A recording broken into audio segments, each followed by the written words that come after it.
Et puis un système où là on était vraiment dans un concept de fast fashion, donc j'ai connu l'exercice du luxe, de ses codes, de créer aussi bien des vêtements et des parfums avec beaucoup d'élégance et de sensibilité. Et puis un autre monde, celui de la fast fashion, qui Hmm. m'a pas forcément Convaincu. convaincu. Et je me suis dit, mais c'est quoi tes valeurs? Qu'est-ce qui est important pour toi?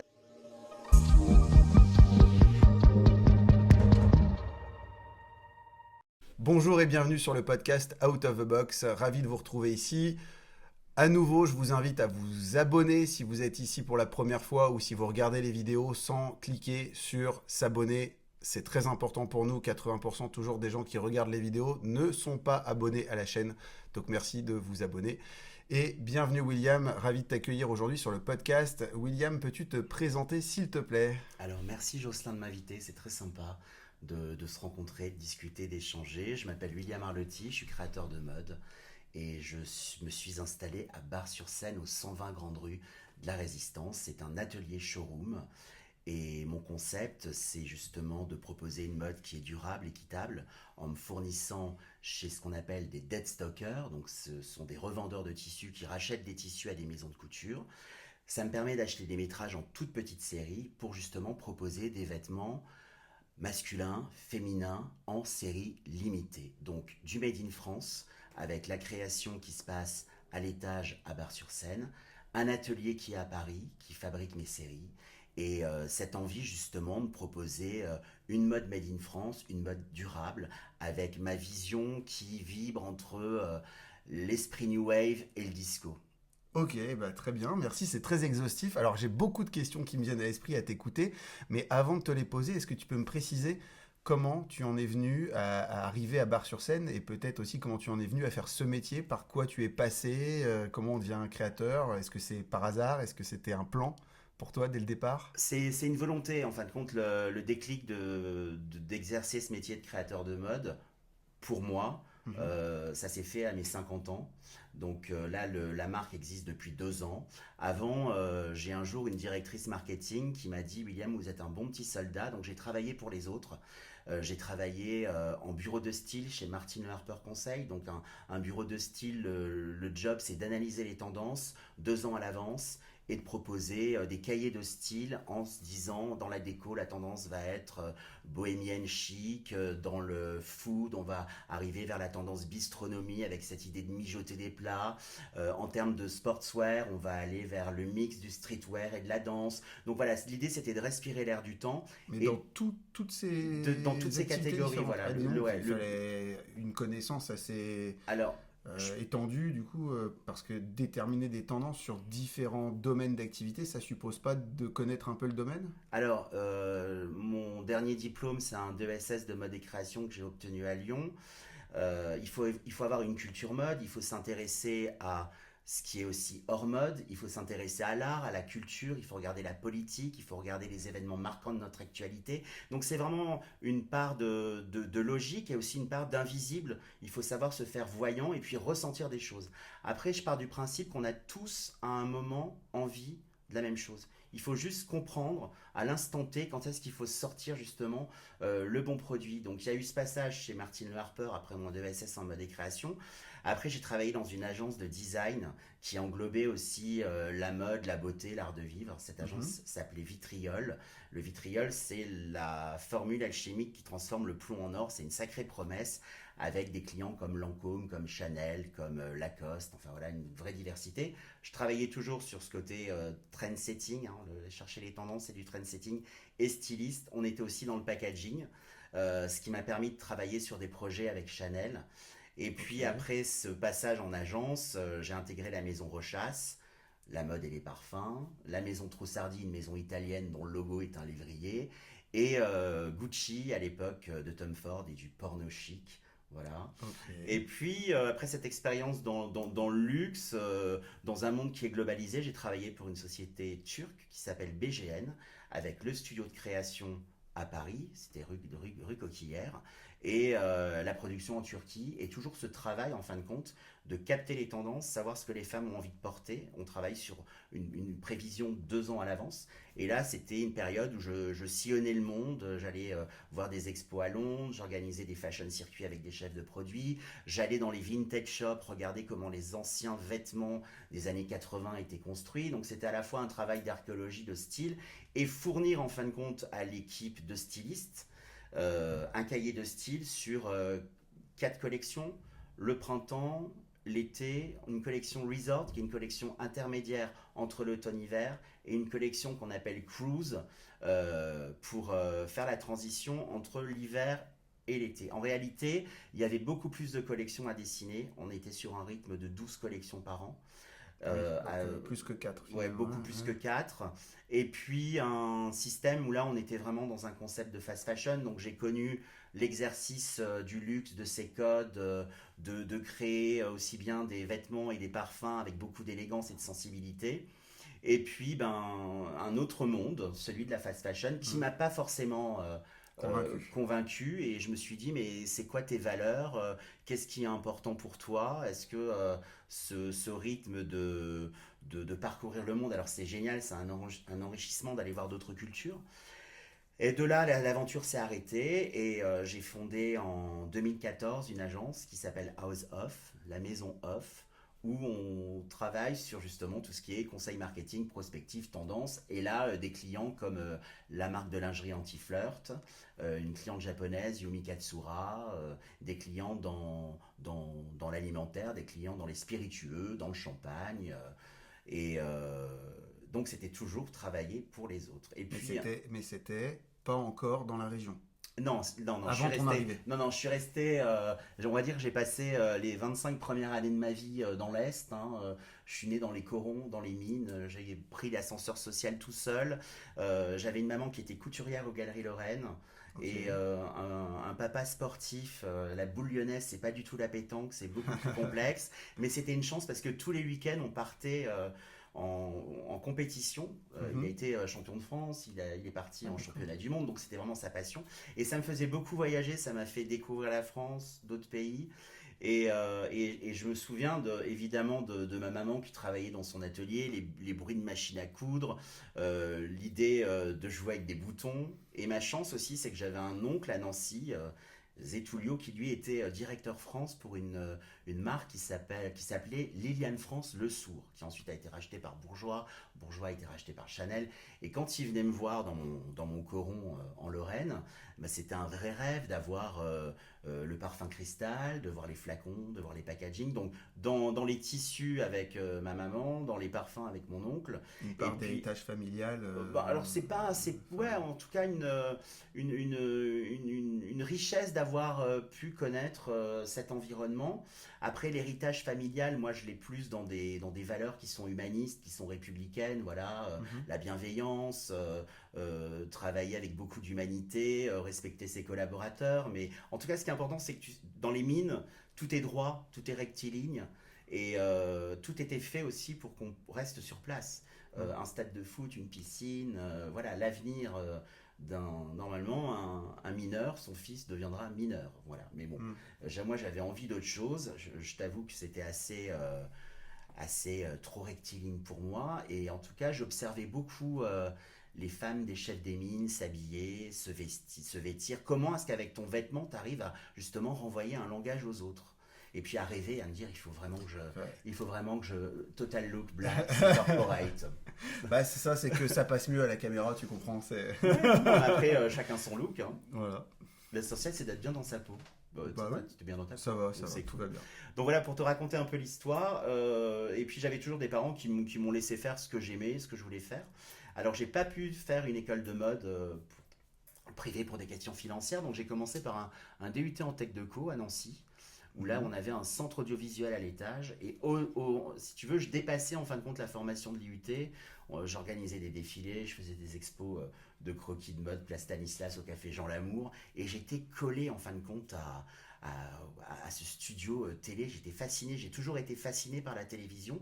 Parce que quand tu évolues dans les mines, la télévision, je me souviens, il y avait Radio Télé Luxembourg, RTL, à l'époque où ça n'était pas encore câblé, c'était à la Villa Louvigny, et eux c'était un peu le Canal Plus à mon Canal Plus, une proximité. J'étais fasciné par ce média, par les clips vidéo. Il y avait une émission avec Georges Lang qui s'appelait Showing Rock, où je voyais des clips de Debbie Harry du groupe Blondie, enfin, et je me disais, waouh, New York, fabuleux, tu vois, je devais avoir 8-10 ans, je me dis, mais c'est absolument génial. Donc ce canal, en fin de compte, j'ai voulu le comprendre, j'ai voulu l'analyser, et après mon DUT, j'ai fait une licence et maîtrise en information communication sur l'analyse des médias et le journalisme à Metz, sur le Technopole, sachant que mon but à cette époque, c'était de faire mon DESS en mode et création à Lyon. Mais grâce à la fac, grâce à l'université aussi, voilà, toujours des expos, des défilés, je restais vraiment dans mon contexte à dessiner, je dessinais tout le temps. Et puis j'ai été accepté en DESS de mode et création à Lyon, et là ça a été une vraie révélation. C'était le Graal pour toi? Ouais, c'était le Graal, c'était des cours de style, on allait à la rencontre de tisseurs, d'anoblisseurs, on avait vraiment une culture sur le tissu aussi grâce au musée des tissus qui était à Lyon, et puis Martine Le Harper qui était prof de style, ma marraine de promotion Agnès B, donc ça c'est génial de recevoir son diplôme et d'avoir Agnès B qui te dit félicitations. Donc c'était une époque vraiment très très enrichissante, très dense, aussi sur l'apprentissage de l'histoire de l'art, l'histoire de la culture, l'histoire de la mode. Tout ce qui est propriété intellectuelle, c'était vraiment, voilà, c'était hyper riche, c'était une vision à 360 degrés. Et après, je suis parti à Paris, où je suis resté 25 ans à Paris. Ok, bon, et ben merci. Voilà, ça c'est une présentation. On a retracé Voilà. tout ton parcours, c'est génial. Alors, si je comprends bien, finalement, tout au long de ce parcours, tu as toujours été la pierre philosophale tu disais transformer le plomb en or. Pour moi, ça m'appelle un peu ce côté pierre philosophale. Donc, tu trouves les tendances.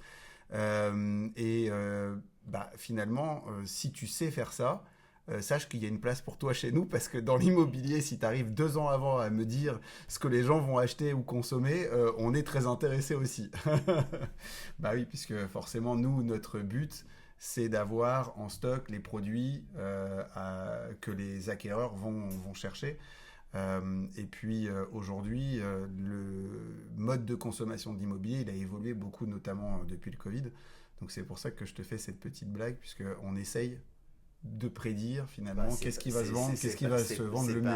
C'est pas une blague pour moi, je trouve ça assez intéressant. Il y avait une tendance en tout cas en termes d'habitation, mais ça c'était assez naissant par rapport à... Aujourd'hui on est dans un monde qui est globalisé, on a cette insécurité, la peur peut nous faire plonger dans un enfermement, donc il y a une tendance en termes de déco en tout cas, aussi bien qui va être régressif par rapport aux années 80, donc on va être sur le mouvement Memphis italien, les rugby cubes, beaucoup de couleurs. On a un repli dans les années 90-2000, on était sur un cocooning avec l'importance aussi de l'apparition de la domotique, voilà, sécuriser sa maison. Aujourd'hui, on est plus dans une tendance que moi j'appellerais du bunkering. Il faut que la maison soit une forteresse. Et on retrouve en fin de compte dans l'intérieur, je suis d'accord avec toi, l'importance de la cuisine qui redevient en fin de compte un élément central.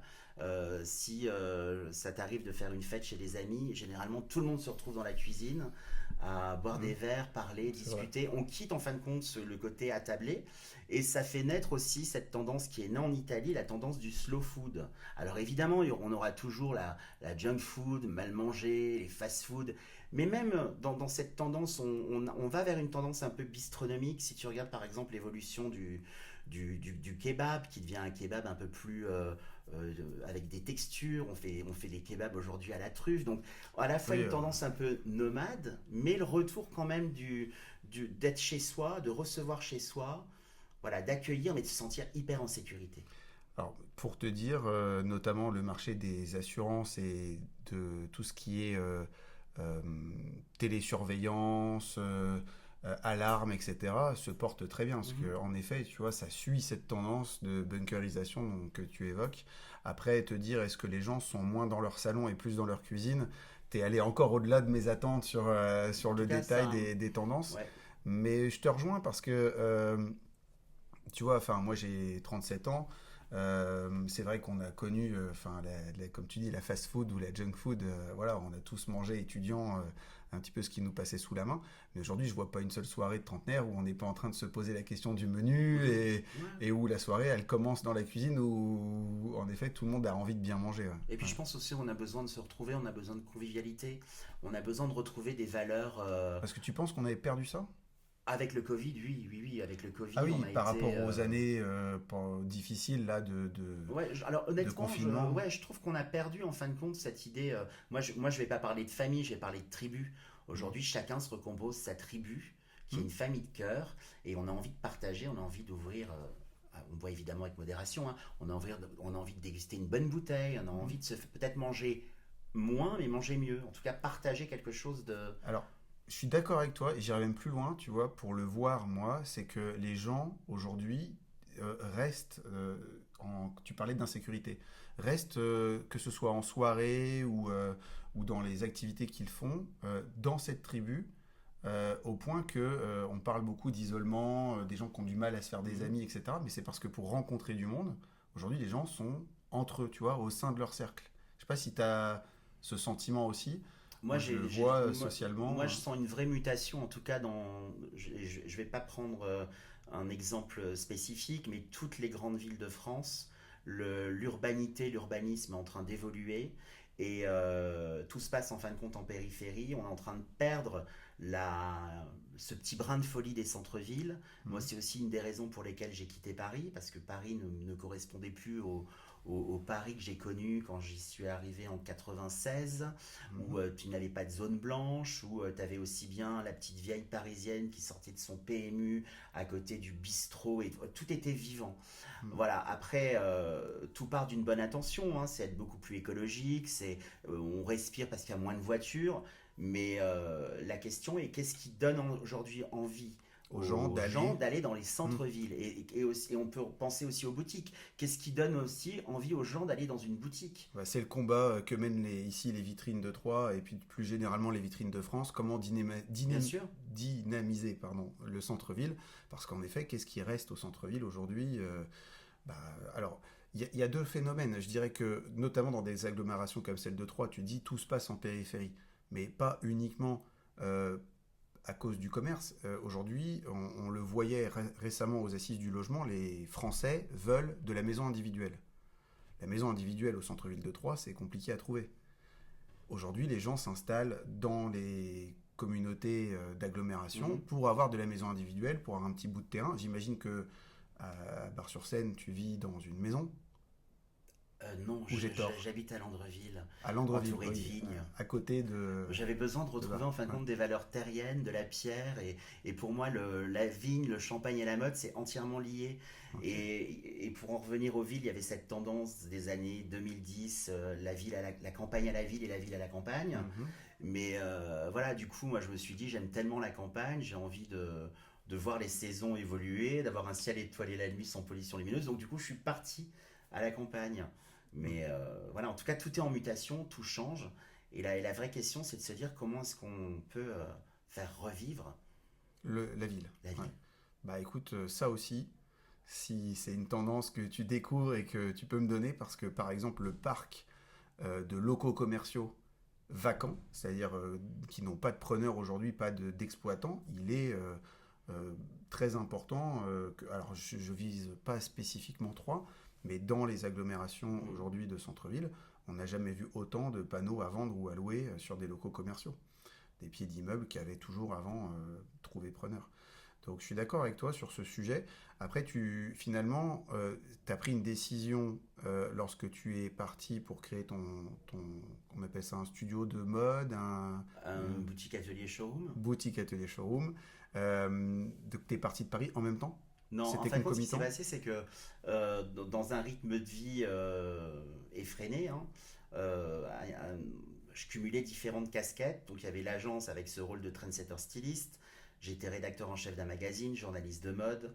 Mhm. Euh, voilà, c'était hyper riche, prof dans une école de mode en même temps. Et j'ai eu besoin, on a eu besoin de souffler avec mon mari et on s'est dit, alors, 1h40 de Paris, un TER. Et puis j'avais une cliente dans la région qui est Séverine Thévenin, domaine de Nuisement. Oui, que je connais. Et elle louait justement une maison dans son domaine en gîte.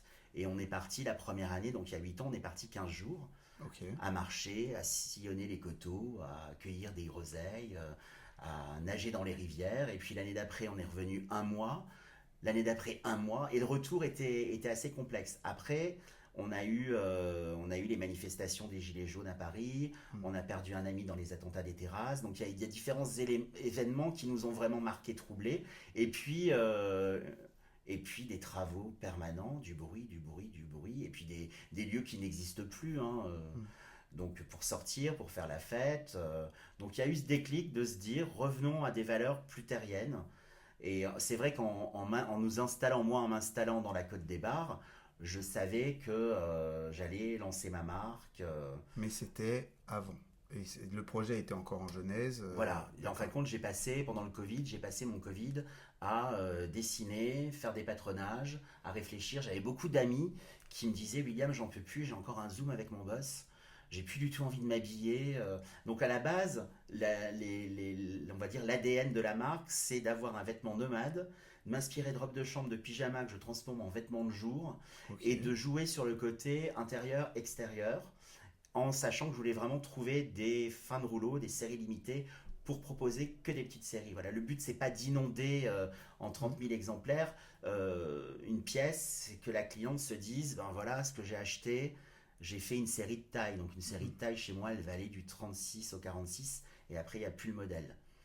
Tout en gardant un prix accessible et c'est ça qui est fort. Parce qu'on peut faire du Made in France Accessible. accessible. Ouais. Dans un Accessible. atelier parisien en plus. Voilà, pour moi l'idée, si tu veux, mon premier prix, ma première robe, elle est à 110 euros. Ok.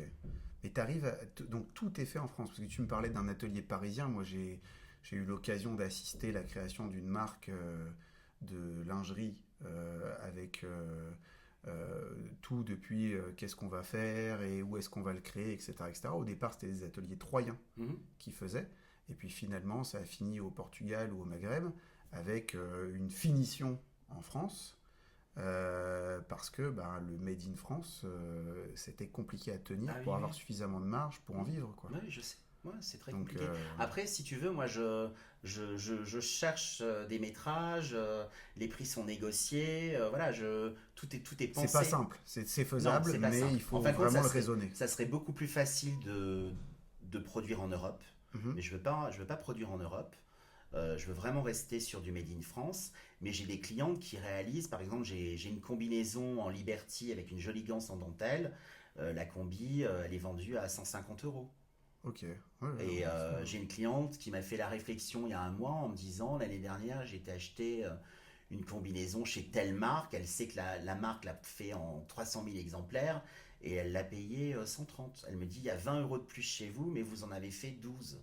Donc voilà, il y a un incroyable. déclic. Après, je pense que mes clientes, elles ont ce petit brin de folie, elles ont envie de différence, elles ont envie d'avoir des pièces que les autres n'ont pas. Voilà, ce Mhm. qu'on trouve chez moi, on ne le trouve pas ailleurs. Et puis elles ont aussi une conscience. Mhm. Mes couturières à Paris, elles ont une sécurité sociale.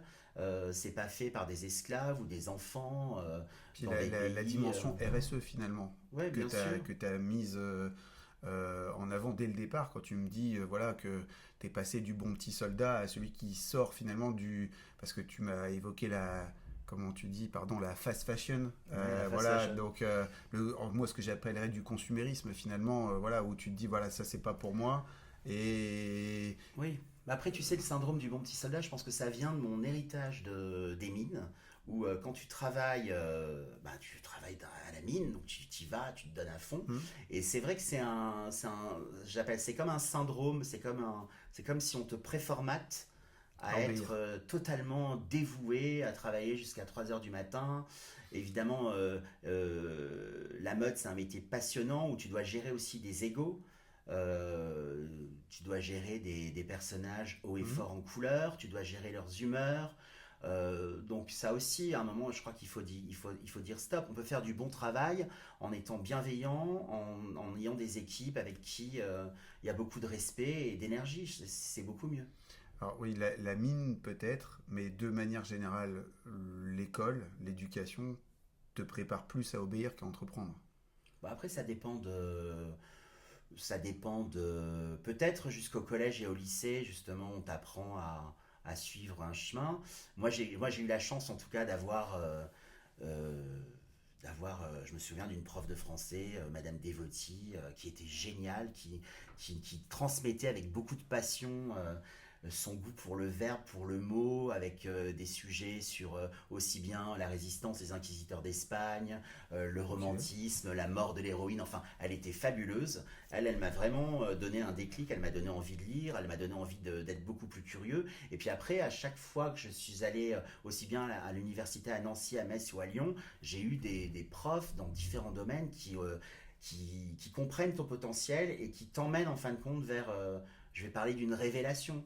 Mhm. Et ça c'est génial parce que plus tu te sens valorisé, moi je pars du principe que dans la vie, même si tu fais une formation par exemple, imaginons je décide de faire une formation dans l'immobilier et on n'a pas la même personnalité, j'ai peut-être pas forcément le même feeling, les mêmes atouts, par contre Mhm. j'ai peut-être plus être compétent dans du relationnel, Mhm. donc il faut en fin de compte déceler chez chaque personne Ce en quoi il est bon. ce en quoi il est bon. Et c'est ce que je fais parce que là j'ai repris une mission de de professeur de mode à l'International Fashion Academy à Paris.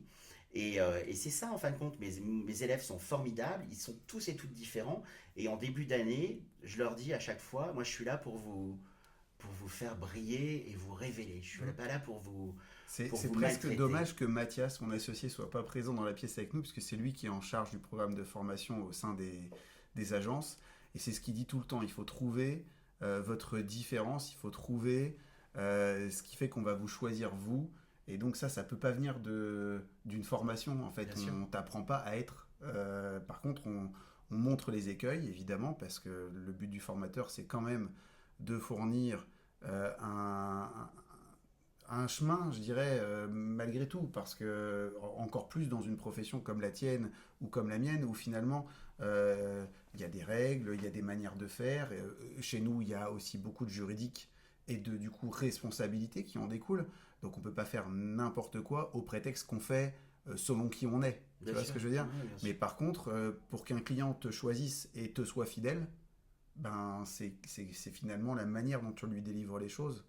Donc Mathias, il est très bon là-dessus, et c'est vraiment sa volonté que de révéler les gens. Là où quelqu'un comme moi, tu vois, en toute transparence, je suis un bon technicien. Donc c'est-à-dire que je connais vraiment le métier, je connais tous ses aspects, je sais convaincre le client, l'emmener vers sa réussite. Mais par contre, amener un nouveau collaborateur à faire en fait finalement aussi bien que moi, mais à sa sauce, j'ai plus de mal. Je vais avoir plutôt tendance à lui dire, bah, si tu veux performer, bah, fais comme moi. Et ça, c'était bien quand on était trois dans la boutique, puis qu'il y en avait un dans la voiture avec moi à chaque fois. Parce que tu formes comme ça au départ quand t'es petit, c'est par capillarité. Tu les Mhm. emmènes et puis ils absorbent et voilà. Mais je pense que si tu veux faire de la promotion comme nous on fait maintenant et intégrer plusieurs personnes et leur donner envie de faire le métier, il faut quelqu'un, comme tu dis, qui ait cette compétence à tailler la pierre brute, mais tout en laissant Après, je pars les du gens. principe, on quitte jamais une marque, on quitte jamais un groupe, on quitte un mauvais manager. C'est Et vrai. voilà, et dans notre expérience commune, je pense qu'on a tous et toutes à un moment connu un mauvais manager. Et c'est pas le fait de travailler pour cette marque X ou Y qui te donne l'envie de te barrer. C'est juste que t'es pas avec t'es pas en, voilà, tu t'es pas respecté, t'es pas valorisé, quoi. Mm, mm, mm. Ok, bon, eh ben, écoute, c'est bien parce que cette transition entre ce que tu as fait et la partie managériale, ça me fait penser à de nouvelles questions que je veux te poser. Euh, Tu me parles de valorisation, tu me parles donc du coup de tes couturières qui sont à Paris. Aujourd'hui, est-ce que tu peux me dire combien de personnes tu emploies et quel est le volume aujourd'hui de pièces que tes ateliers réalisent?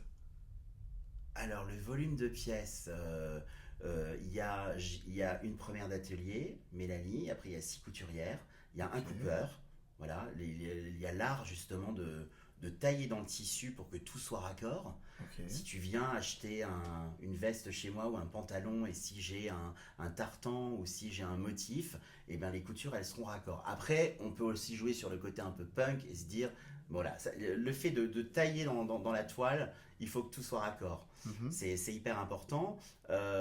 Et donc, il y a ces 7 personnes qui travaillent. Mon envie aussi, c'est de relocaliser, de créer de l'emploi dans la Côte des Bars. Donc, ça serait de ramener Une partie de l'atelier. ramener un atelier à Bar-sur-Seine. Mais l'atelier qui travaille à Paris travaille uniquement pour toi?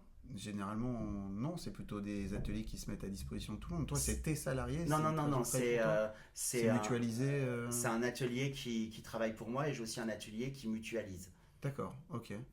Donc, du coup, en nombre de créations. Les créations, elles sont.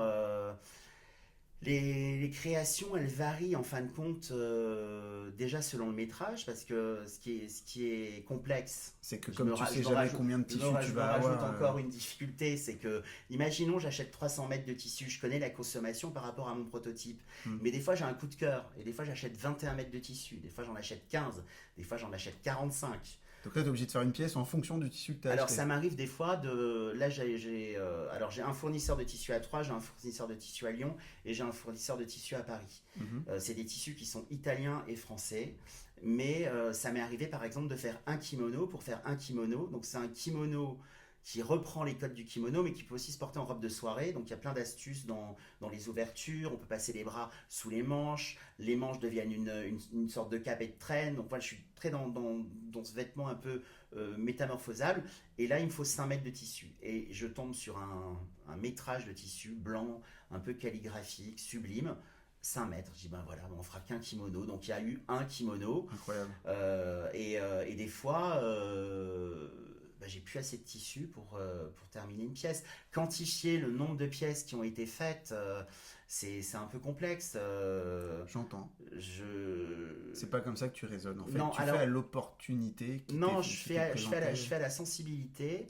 Ça veut dire que si tu viens dans mon showroom boutique, j'ai un stock j'ai pratiquement pas de stock. Mhm. C'est un stock qui est assez short. Et mon obsession, c'est pas de penser à mon stock. Mon obsession, ça va être de voir une cliente ou un client arriver, avec mon œil, de connaître l'anatomie, de voir aussi sa silhouette. Si c'est une silhouette en X, une silhouette en H, une silhouette en O, une silhouette en... Enfin, voilà, de voir la personne, de voir aussi sa posture et de l'emmener en fin de compte.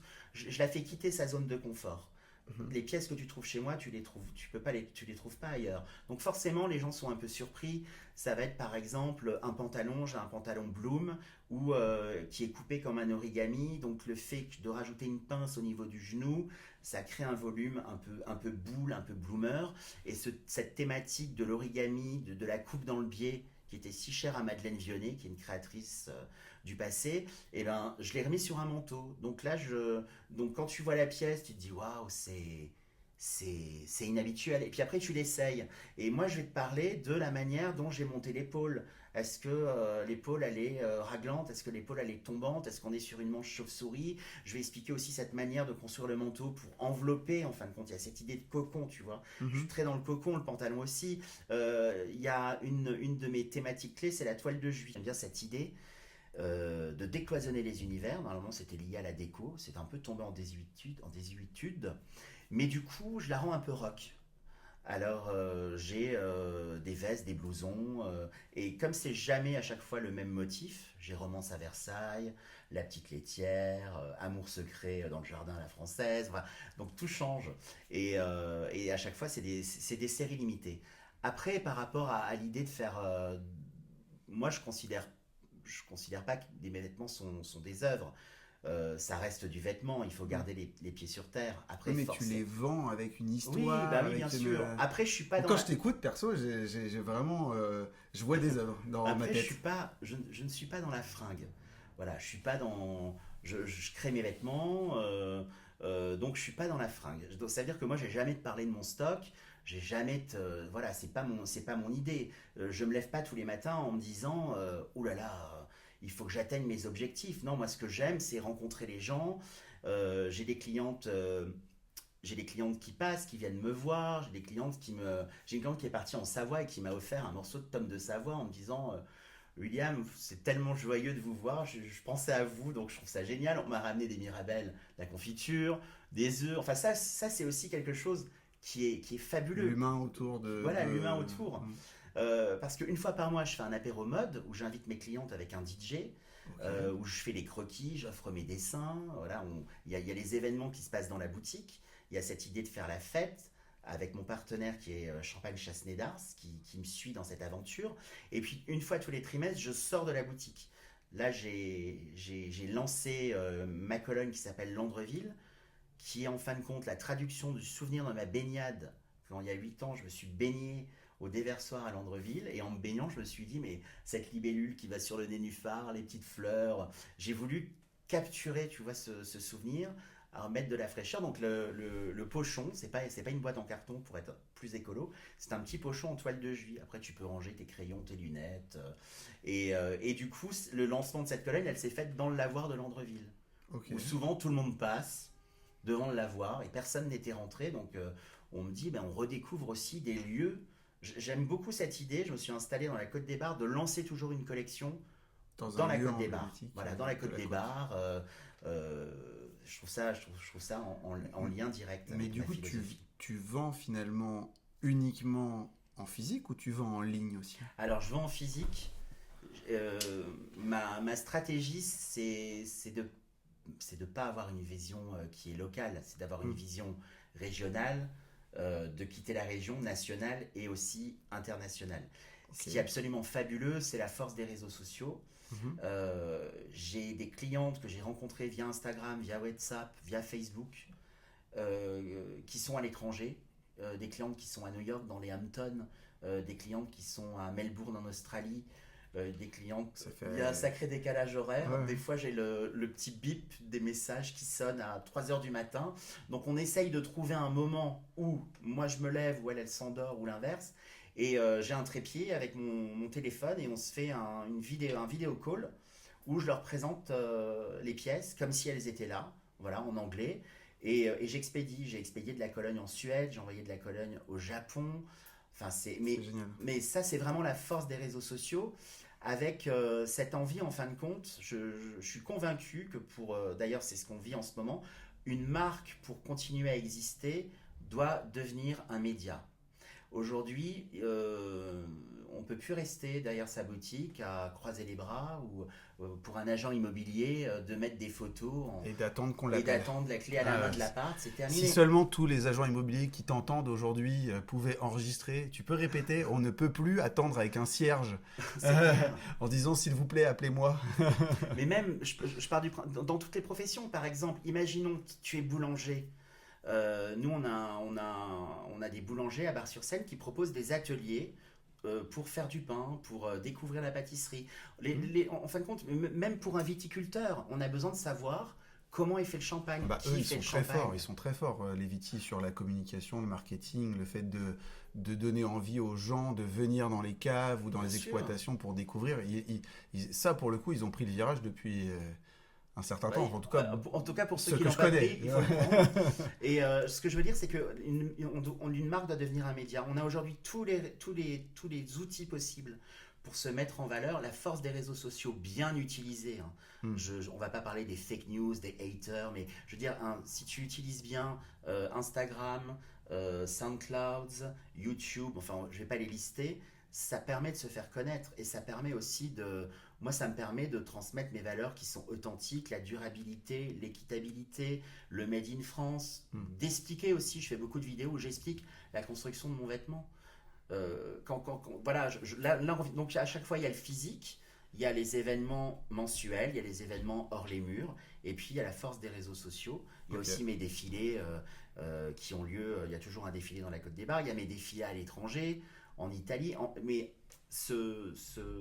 j'ai envie de dire, cette vibes, elle m'est pas venue parce que j'ai passé 25 ans à Paris. J'étais déjà comme ça quand j'étais jeune. Pas le même, mais j'avais toujours envie d'avoir une autre vision, d'autres idées. Alors, c'est un peu... On va attendre parce que là, à mon avis, celui-là, il est sur la bande. Le motard qui vient de passer, ça a dû nous... Voilà. Ouais. Je souhaite t'interpeller sur une chose, c'est que, en fait, quand je t'écoute, je me rends compte que ton parcours professionnel fait aujourd'hui que tu es bon en marketing, bon peut-être aussi en pricing, puisque tu évoques ta pièce à 150 euros, là où une pièce équivalente qui du coup est créée dans des quantités astronomiques vaut 130 euros, donc ça paraît assez improbable pour du Made in France, etc. Donc toutes ces choses-là, tu les sais et tu peux t'en servir pour construire ton business finalement, parce que tu as eu une expérience professionnelle et je pense une formation adaptée. Et mais moi, ce que je te faisais remarquer avant qu'on commence ce podcast, c'est que la plupart des bons artistes que je connais, et je pense que du coup, même si tu vois pas tes pièces comme des œuvres, je pense qu'on peut dire qu'un créateur de Oui. mode, c'est un Alors, artiste et un artisan. je les vois comme des créations. Voilà, je les vois comme des créations. Je dis, si un jour je dois réaliser une pièce exceptionnelle, ça sera une œuvre, mais elle sera peut-être pas portable, elle sera peut-être insérée dans un happening. Voilà, mais en tout cas, oui, c'est de la création, je l'assume. Par contre, je garde toujours les pieds sur terre, ça reste des vêtements. D'accord. Un vêtement qui aujourd'hui pour moi, si on regarde tout le système des modes, aussi bien différents univers, je trouve que le vêtement aujourd'hui, il a perdu de sa valeur. Ah bah, il est clairement On a- éphémère pour la Voilà, plupart des gens.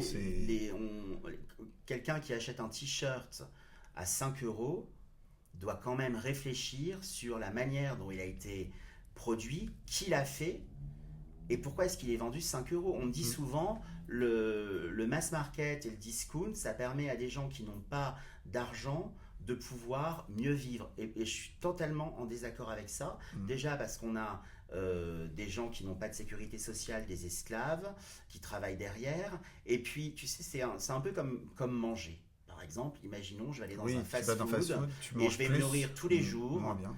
avec, je vais pas citer de nom. label, hein, pour pas me, voilà. Mais ouais, il vaut mieux peut-être réapprendre à cuisiner, il vaut mieux peut-être aller au restaurant de temps en temps et aller dans un bon restaurant où les plats sont mijotés, où tu sais que ta viande, elle n'a pas été piquée aux hormones d'un pays lointain, mais c'est peut-être un élevage local, voilà. Je pense qu'il faut revenir à ça. Et aujourd'hui, tout est acheté. Les vêtements sont à jeter, pas les vêtements que je fais, donc je veux aussi lutter contre ça. L'amour est acheté, regarde toutes les applications pour rencontrer l'amour avec des algorithmes. La bouffe est achetée, t'as envie d'un plat indien, tu te fais livrer. Enfin, les gens qui sont sur les vélos. En fait, là où je te rejoins, c'est que la plupart des choses que tu achètes à moindre prix, il y a une obsolescence qui est très rapide. Et que, à l'inverse, si tu prends un peu plus de temps pour avoir le budget, mais que tu achètes quelque chose qui, du coup, est de meilleure qualité, ou que tu te nourris de choses de meilleure qualité, Et qui peut se réparer aussi. Aussi, oui, tu auras une meilleure santé. Si tu viens acheter un manteau chez moi, c'est clair que la saison prochaine, tu vas pas avoir envie d'acheter un nouveau manteau parce que le manteau, il est bien coupé, c'est un drap de laine. Voilà, il va durer dans le temps. Tu investis en fin de compte dans une belle pièce. Et ça, c'est un choix. Alors après, on aura toujours des consommateurs et des consommatrices qui vont aller vers le cheap en se disant bah, c'est super, allez. Et puis comme ça, dès que je suis lassé, Voilà. je change. Et donc pour terminer mon propos, ton parcours te destine aujourd'hui à être l'entrepreneur que tu es. Et moi, ce que je remarque quand même, c'est que beaucoup des créateurs, artisans, artistes, peu importe comment on les appelle, mais en tout cas ceux qui sont doués de leurs mains ou qui savent réaliser des choses, sont moins bons en communication et encore moins bons en commerce. Et donc, quand je dis en commerce, en capacité à se donner un prix, une valeur et à se vendre. Et est-ce que ça, c'est des choses en tant que professeur que tu apprends aux gens que tu vois à l'école aujourd'hui, aux jeunes que tu formes? Parce que il n'y a rien de pire qu'une personne douée qui échoue généralement au bout de 2-3 ans parce qu'il est rattrapé par sa fiscalité ou par ses charges, parce qu'elle est, en fait, elle est douée à créer mais pas bonne à entreprendre. Mais après, je crois que le plus important, c'est d'être dans le réel. Il faut connaître l'époque, il faut connaître aussi la manière dont on s'habille. On s'habille plus comme on s'habillait il y a 10 ans, il y a 20 ans, il y a 30 ans. Après, moi, mes élèves, j'ai différents modules. J'ai histoire du costume et du vêtement. J'ai un cours sur les recherches de tendances. J'ai un cours sur l'industrie de la mode. J'ai un cours sur la typologie du vêtement. Enfin, mais sur un cursus styliste, modéliste et fashion business. Mais en tout cas, ils en sont. Je trouve qu'ils sont. C'est une génération qui est consciente de tout ça. Après, je suis pas le seul prof de l'école, c'est une très bonne école, mais ils ont aussi des cours de comptabilité, ils ont aussi des cours sur la finance. Voilà, ils Voilà, apprennent il y a toute une équipe qui va les mettre dans ce contexte du réel. La seule chose que des fois je trouve dommage, il y a beaucoup de jeunes qui viennent me voir à Bar-sur-Seine parce qu'ils ont envie de faire une école de mode ou ils veulent faire un CAP couture. Ou je les accueille toujours avec beaucoup d'énergie. Moi, j'aurais aimé quand j'étais jeune qu'on me conseille justement. Et des fois, il y a des books. Je leur dis gentiment, mais pour moi, c'est une pièce de défilé, mais c'est pas une pièce qui est vendable. Mhm. Si tu me fais un sweatshirt avec 4 manches, je vois pas l'utilité d'avoir 2 emplacements pour les bras. Peut-être ils anticipent la Ou- tendance d'ici 2 ans, oui, ou avec alors, les guerres qui se profilent, on peut-être, aura peut-être 4 bras ou pas, on n'en aura plus. ou pas. Tu vois, donc faudra peut-être les. Non, mais une mauvaise blague, mais ce que je veux dire, c'est qu'à un moment, il faut quand même être dans le réel. Il faut quand même que ça reste portable. Non, Alors, mais ça, tu fais un coup de com', mais si tu t'entêtes à vouloir faire de l'expérimentation, alors évidemment, quand tu es jeune et que tu veux créer, c'est le moment d'expérimenter, c'est le moment de créer, mais à un moment, il faut surtout avoir, voilà, surtout les pieds sur terre et connaître. Ton public, ta L'époque, cible. le monde, le public, la cible. Après, moi, j'ai la chance de pas avoir d'avoir une clientèle qui va de 25 ans à je crois que ma cliente la plus âgée, la plus branchée, elle a 80 ans. Mais c'est des femmes qui ont envie du petit twist qui fasse la différence. Voilà, j'ai pas une clientèle généralement on segmente en se disant 25 ans, 35 ans. Non, il y a elles ont envie de folie en fin de compte. Et elles ont surtout envie de se libérer. J'ai remarqué, ça c'est un constat, il y a beaucoup de machisme en, autour de nous. Il y a Mhm. certaines femmes qui, en venant chez moi, se sont libérées. Elles ont arrêté de demander l'autorisation à leur mari de s'habiller. Tu vois, ça peut arriver. Ah oui, Et ça, oui, c'est fou. ce qui est fou, c'est que ça arrive encore, surtout. Ça arrive encore. Elles se sont émancipées. Donc ça, c'est aussi génial. Si je peux participer à cette émancipation, puis après, voilà, tout s'accorde, tout se calme. Mais ce côté très, très macho, voilà, on est en 2000, on est en 2025, il faut quand même... Ah oui, je pensais pas vraiment que aujourd'hui, par le biais de l'habillement, etc., c'était encore un sujet, quoi. Enfin, Voilà, très ça sincèrement, peut arriver. Après, j'ai beaucoup de clientes qui sont totalement émancipées, libres, mais de temps en temps, ça m'avait choqué d'ailleurs d'avoir 2, 3 personnes. Je dois demander l'autorisation à mon mari. Mais le plus essentiel, c'est d'être bien dans son corps, bien dans sa Ouais, peau. ouais, complètement. Donc voilà, on bascule vers d'autres propositions, on bascule vers le fait aussi de s'assumer, assumer aussi le regard des autres, tu vois, qu'est-ce que Mhm. ma voisine va penser. Bon bah non, il faut y aller quoi. Donc il y a ce côté très libérateur et ça c'est top. Et donc, tu parles beaucoup des femmes qui sont tes clientes et puis que tu rencontres. Et au départ, tu m'as pourtant dit, je fais des pièces pour les hommes et pour Oui, les femmes. parce que mes clientes sont venues avec leur chérie et Et les pour mecs. les occuper, Non, non, tu leur as laissé un non, coin. ils ont commencé à me dire, et nous quand même, c'est super ce que tu fais. Tu peux pas nous. Ah, donc j'ai fait une collection capsule. J'ai fait D'accord. une collection capsule avec mes pantalons Bloom, avec des manteaux, avec des chemisettes, avec des chemises, avec des vestes. Mais est-ce Et qu'on peut dire qu'ils osent moins, les hommes? Parce que moi, personnellement, alors bon, on en a fait la blague, etc. Mais c'est vrai que tout ce qui est extravagance en termes de vêtements, tout ce qui sort un petit peu du cadre, euh, j'ose moins. Et puis aussi parce que je me dis dans quel contexte et avec qui est-ce que je peux porter des choses qui dénotent complètement. après, honnêtement, alors, ma clientèle masculine, elle ose, elle comprend en fin de compte ma vision dans le détail. C'est le détail qui va faire la différence. Ça va être un imprimé, par exemple, une chemise en toile de Juif, portée avec un jeans, c'est super cool. Mhm. Et je les ai vendues, ces chemises, en chemisette, en chemise, à des jeunes de 20 ans, des personnes qui avaient 60 ans, 50 ans, 40 ans. L'idée, c'est d'essayer. Voilà, il faut essayer. Et si tu oublies le premier a priori, tu te dis, ah, c'est quand même pas mal, c'est cool.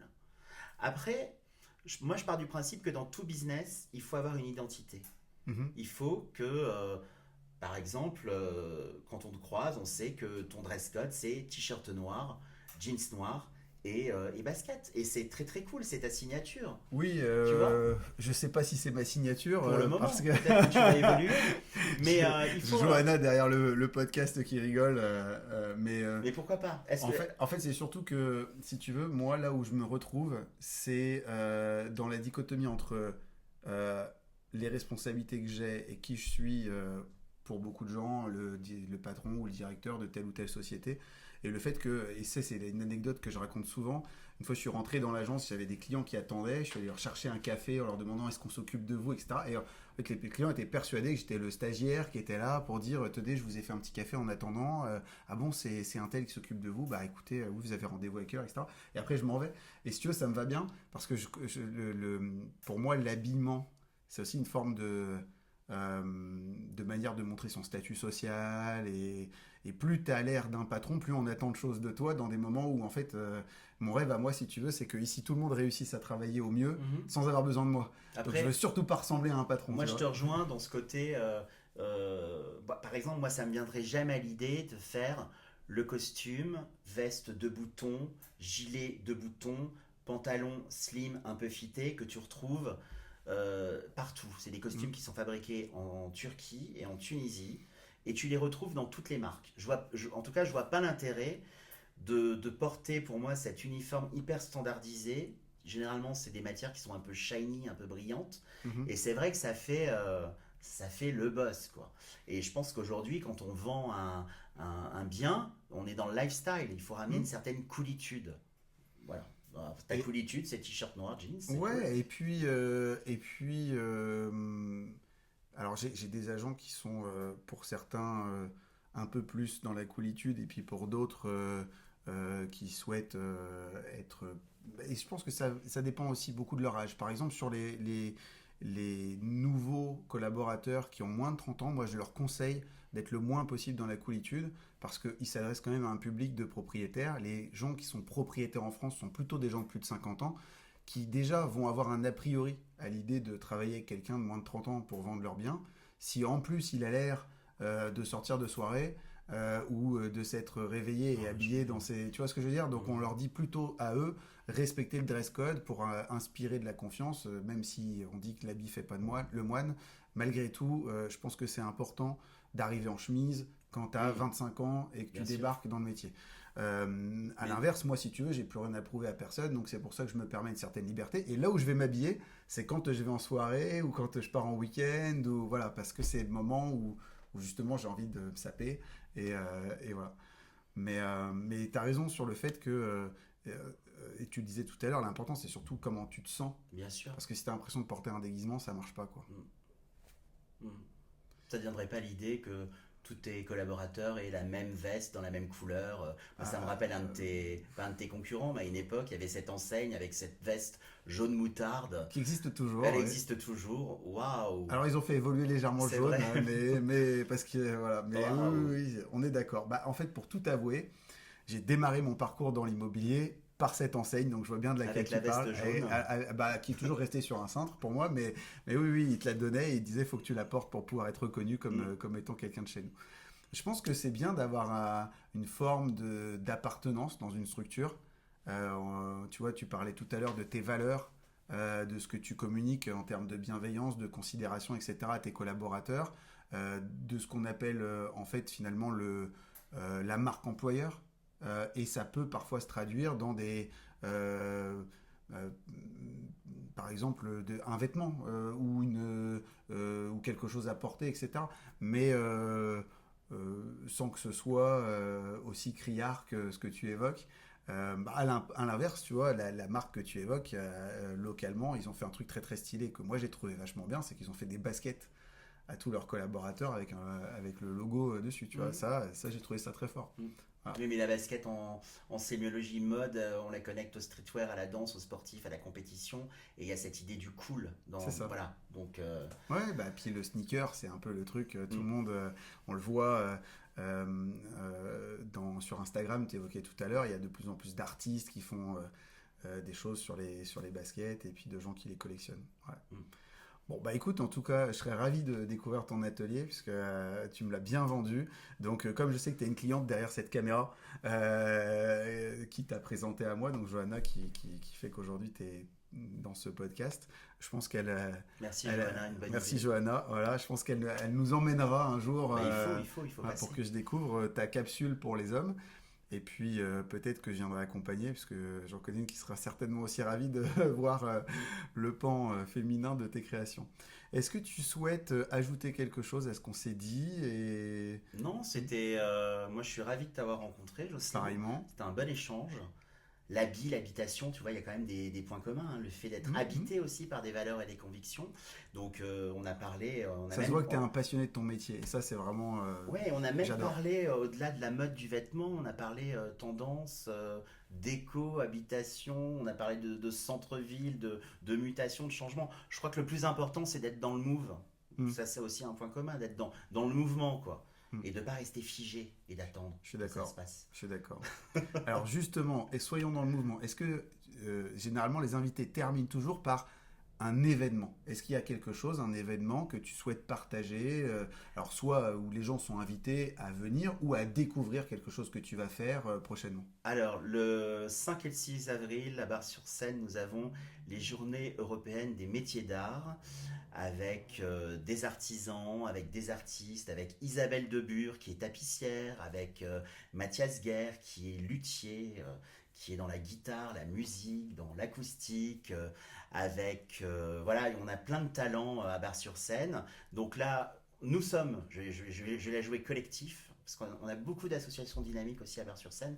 On a le comité d'animation du Bar Sécané, on a Au Pied de la Tour. Voilà, il y a une vraie énergie, en tout cas, il y a l'envie de faire des choses ensemble. Ok, Et ça, c'est le plus important. Donc les 5 et le 6, ce sont les Journées européennes des métiers d'art, ouverts samedi et dimanche. Et ok. une semaine après, nous avons la foire agricole et viticole de Bar-sur-Seine.